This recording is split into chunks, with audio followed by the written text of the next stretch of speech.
ఏమిటి నాన్నగారు? నా వయసు ఎంతో తెలుసా? అదేమిటి నాన్నగారు? తెలుసా? 58 ఉండొచ్చు. నేను ఏ వయసు నుంచి సంగీత సాధన ప్రారంభించానో తెలుసా?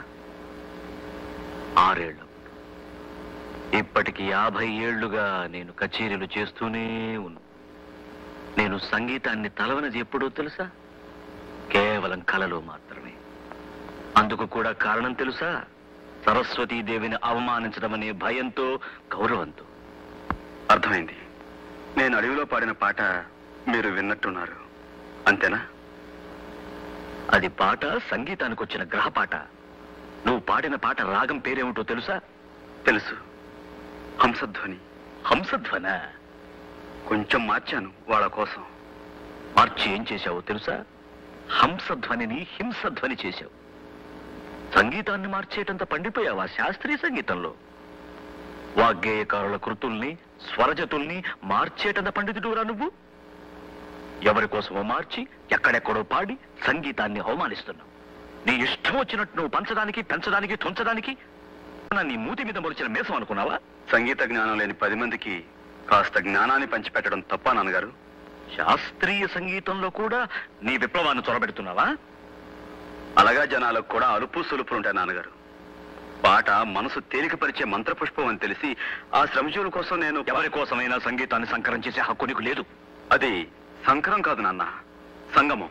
గోదావరిలో కొడ్డు కాలువలు కలిస్తే సంగమం కాదురా, సంకరమే. అమ్మని అమ్ముకు బ్రతికే వాడికి పుట్టగతులు ఉండవు. అది అపచారం కాదురా, వ్యభిచారం. నాన్న, నేను అమ్మను అమ్ముకుంటున్న వాడిని కాదు. అమ్మ అందరికీ అమ్మేనని నమ్ముకుంటున్న వాడిని. అందరికీ పంచిపెట్టడానికి శాస్త్రీయ సంగీతం అంటే చౌకటి పూలు దొరికే ఉప్పుడు బియ్యం కాదురా. కష్టపడే శ్రమజీవుల కోసం కాకపోతే సంగీతం ఎందుకు నాన్న? సంగీతం ఎందుకు నువ్వు నాకు చెప్తున్నావా? ఒరేయ్, నేను నీ తండ్రిని మాత్రమే కాదురా, నీ గురువుని కూడా. ఏ తప్పు పడుతున్నావా? తండ్రి అయినా గురువు అయినా నిటలాక్షుడు 3వ కన్ను తెరిచిన తప్పు తప్పే నాన్న.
పరాత్పరం పరమాత్మకలింగం తత్ప్రణమామి సదాశివలింగం లింగాష్టకమిదం పుణ్యం యః పఠేచ్చివ సన్. నమస్కారం గురుగారు. ఎవరు బాబు నువ్వు? నా పేరు చారుకేశ్. నాకు సంగీతం అంటే ప్రాణం. మీ సంగీతం అంటే ప్రాణానికి ప్రాణం. మీ కచేరీలన్నిటికీ నేను హాజరవుతా సంగీతాన్ని ఏకలవీళ్ళలాగా అభ్యసిస్తున్నాను. బొటనవేలు మాత్రం మీరు అడగకూడదు. ఒక్క నిమిషం ఆశీర్వదించండి. దీర్ఘాయుష్మాన్ భవ. లే బాబు. మీరు కూడా తంబురా బాగా పెడతారండి.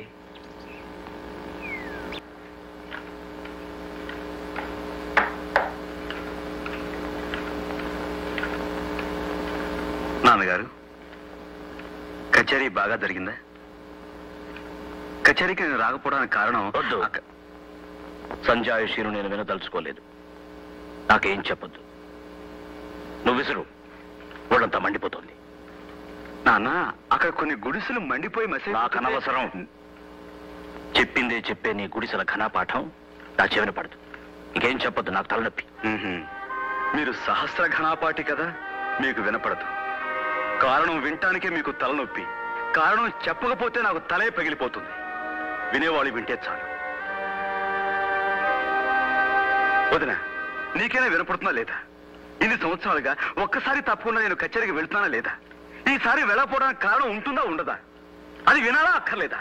ఊరి చివర పూడి గుడిసెలకి అసలు గుడిసెలు ఉంటాయన్న విషయాన్ని చూడగానే సాయం చేయడం నా ధర్మం అనిపించింది. చేశాను. తప్ప కళ్ళ ముందు కాలిపోతున్న జీవితాలను చూస్తూ పాట పాడేందుకు మనసులా వస్తుంది వదినా. 10 మంది మనుషులు హర్షించే పని చేస్తే ఆ దేవుడు కూడా హర్షిస్తారంటారే, మరి ఈయన నువ్వు చెప్పొదినా, అసలు నేను చేసిన తప్పేమిటి? సరే, తప్పైనా ఒప్పైనా జరిగిందేదో జరిగిపోయింది. భోజనాలు పెడతాను, రండి కూర్చోండి. మామగారు మీరు రండి. వద్దమ్మా వద్దు. వాడు చేసిందే ధర్మమని వాడికి అంత గట్టిగా అనిపిస్తే మనిషి కర్మానికి వృత్తి ధర్మానికి తేడా తెలియకుండా వాడిని పెంచిన పాపానికి జరిగిన దైవధిక్కారానికి నేను 2 రోజులు ఉపవాసం ఉంటాను. 2 రోజులు ఎందుకో తెలుసా? వాడికి నాకు చేర్చి. ఈ రోజు జరిగింది సామాన్యమైన కచేరీ కాదమ్మా, రామాలయంలో కచేరీ.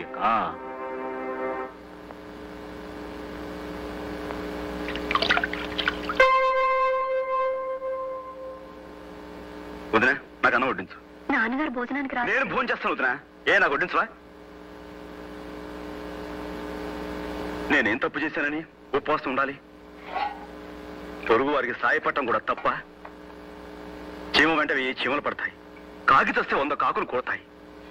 జ్ఞానం ఉన్న మనిషి మాత్రం కళ్ళు మూసుకుని భక్తి పాటలు పాడాలా? ఏ దేవుడు చెప్పిన ఉపదేశం ఇది? ముఖ్యంగా మన దేశంలో కావాల్సింది గాన కచేరీలు కాదొదినా, జ్ఞాన కచేరీలు.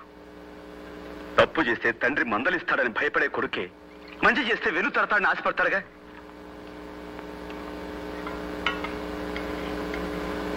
కానీ కానీ నా విషయంలో నాన్న, నేను తింటాను వదినా, కడుపు నిండా తింటాను. నేనెందుకు మానేయాలి భోజనం?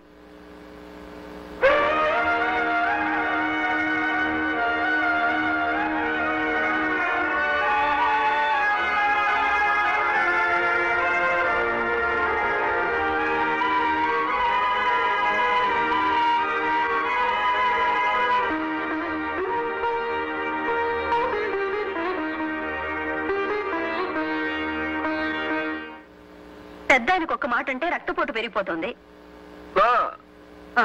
స్నానం అయిందా?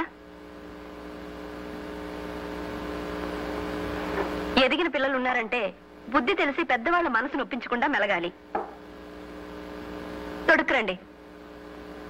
అన్ని ఎంతకాలం చెప్పుకు తిరుగుతావు? ఎవరి దారులు వాళ్ళవి, ఎవరి బ్రతుకులు వాళ్ళవి.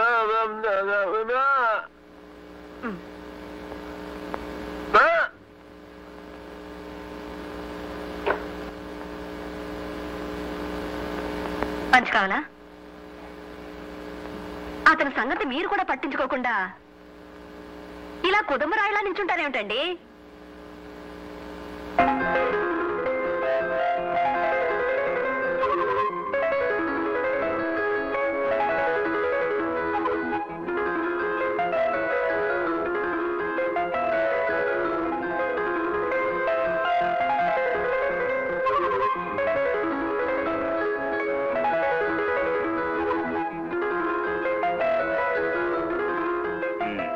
ఇప్పుడా వచ్చేది? ఏ మీరెప్పుడొచ్చారు? ఎప్పుడు వచ్చానంటావు? నేనే చెప్పాలా? ఇక్కడ ఉన్న చెట్లు చెబుతాయి, రాలిన పువ్వులు చెబుతాయి. మీకు ఊపిరి ఆడకపోతే కాపాడేదెవరు? ఇక నా పాపరా, నేనేం చెప్పినా మీకు నవ్వులాటగానే ఉంటుంది. నిజమండి, మొన్న మా ఫ్రెండ్స్ ఇద్దరు సైకిల్ మీద ఇలాగే డబుల్స్ వెళ్తుంటే పోలీసులు పట్టుకున్నారట. అలాగే మన ఇద్దరు ఇప్పుడు పట్టుకున్నారు అనుకోండి, అప్పుడు మనం మరి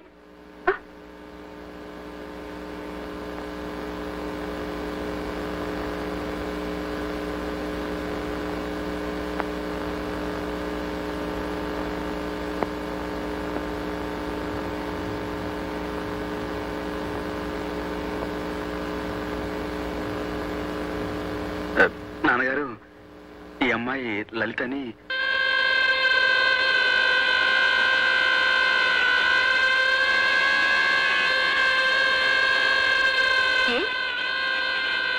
అంటుకోవచ్చుగా.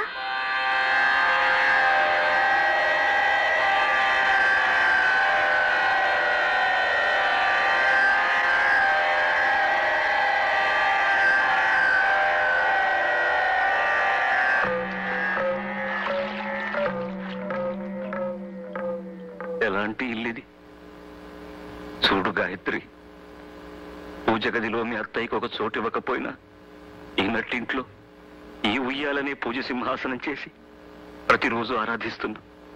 ఒక వరలక్ష్మి వ్రతం రోజు సాక్షాత్తు లక్ష్మీదేవిలా అలంకరించుకుని పూజ కార్యక్రమం ముగించి నా కాళ్లకు నమస్కరించి ఉపవాసం అలసటలో ఉయ్యాల్లో విశ్రమించింది నా భవాని. ఊగుతున్న ఉయ్యాల ఆగిపోయింది, నా భవాని శ్వాస కూడా ఆగిపోయింది. ఆమె ఆదర్శాల మేరకు నేను నా ధర్మానికి కట్టుబడి అగ్నిహోత్రుడిలా బతుకుతున్నాను. అలాంటి ఇంట లక్ష్మి నడయాడిన ఈ నట్టింట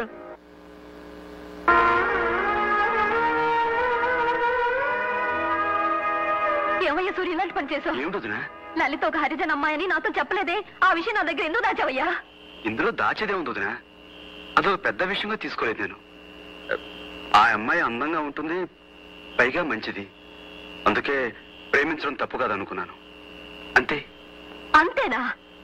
ఎవరికైనా అంతే కావచ్చయ్యా, కానీ బిలహరి గణపతి శాస్త్రి గారి సంతానానికి అది అంతే కాదు, అంతులేనంత. అంటే అంటే ఇప్పుడు ఏమంటావుతున్నా? నీ విషయంలో ఆ పిల్ల హరిజన్ల పిల్లని తెలియక నిన్ను ప్రోత్సహించడం తప్పైతే అందుకు నన్ను క్షమించు. ఈ ఇంట్లో పెళ్లి కావలసిన తులసి మొక్క లాంటి చెల్లెలుంది, సంప్రదాయ చందనవనంలో పండిపోయిన మహావృక్షం లాంటి మీ నాన్నగారు ఉన్నారు. అలాంటి ఇంట్లో అప్రియమైనవి ఏం జరిగినా అప్పుడు నా ధర్మం. చూడు బాబు, నేను ఇంటికి పెద్ద కోళ్ళు మాత్రమే కాదు, తల్లి తర్వాత తల్లిని. బాబు సూర్యం, నన్ను క్షమించు, ఈ విషయం ఇంకేం మాట్లాడుకో.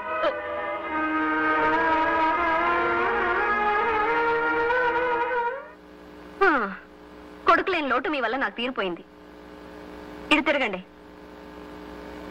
మూగబ్బాయి కదా అని మృదంగం నేర్చుకోమని మీ నాన్నగారు పంపిస్తే అత్తెరైన ఆ మూగ నోటితో నాదస్వరం నేర్చుకొచ్చి నిలబడ్డారు. చెయ్యి. మీ తమ్ముడు ఇప్పుడు అత్తెరి అరిజిన అమ్మాయిని పెళ్లాడితే తప్పేమిటి అంటున్నాడు. ఈ విషయంలో మీరేమనుకుంటున్నారో కాస్త చెప్పరేమిటండి? అభిప్రాయం చెప్పమంటే అలా వెళ్ళిపోతారేమిటి?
ఎలక్ట్రిసిటీ పోల్ నుంచి పడిపోయండి. ఆసుపత్రికి తీసుకెళ్ళండి గారు, కార్లో తీసుకెళ్తారండి. బండుందిగా. బండ్లో అయితే ఆలస్యం అయిపోతుందండి, రక్తం పోతుంది సార్. సార్ దయచేసి తీసుకెళ్ళండి సార్. సార్ మాకు కచేరీకి టైం లేదు. ఆలస్యంగా వెళ్ళడం నాకు అలవాట్లేదు. అదిగో ఆ బండి ఎక్కించారుగా మీ వాడిని. ఏమీ కాదు భగవంతుడు. నాన్నగారు మనం సూర్యం కూర్చో. డ్రైవర్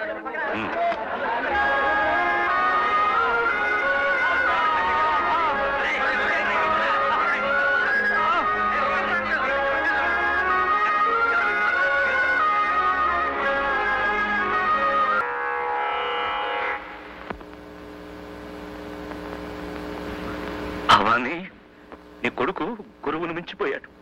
గురువు గుండెల్ని తన్ని తరిమేసేటంతగా మించిపోయాడు. సంతోషించు, సంతోషించు.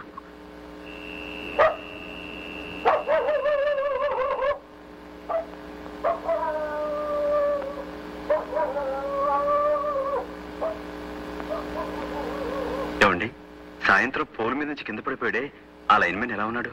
చచ్చిపోయాడండి. చచ్చిపోయాడా? అవునండి, అరగంట ముందు తెచ్చుంటే బతికేవాడని చెప్పారండి డాక్టర్. ఆడి చావుకి బతుకి అరగంట దూరం అన్నట్టు అయిపోయిందండి. ఇక దేవుడే ఆడి పెళ్ళాన్ని పిల్లల్ని ఆదుకోవాలండి.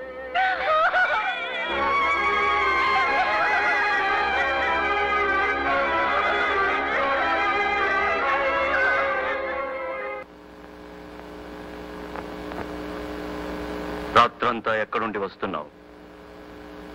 మైలపడి వస్తున్నావా?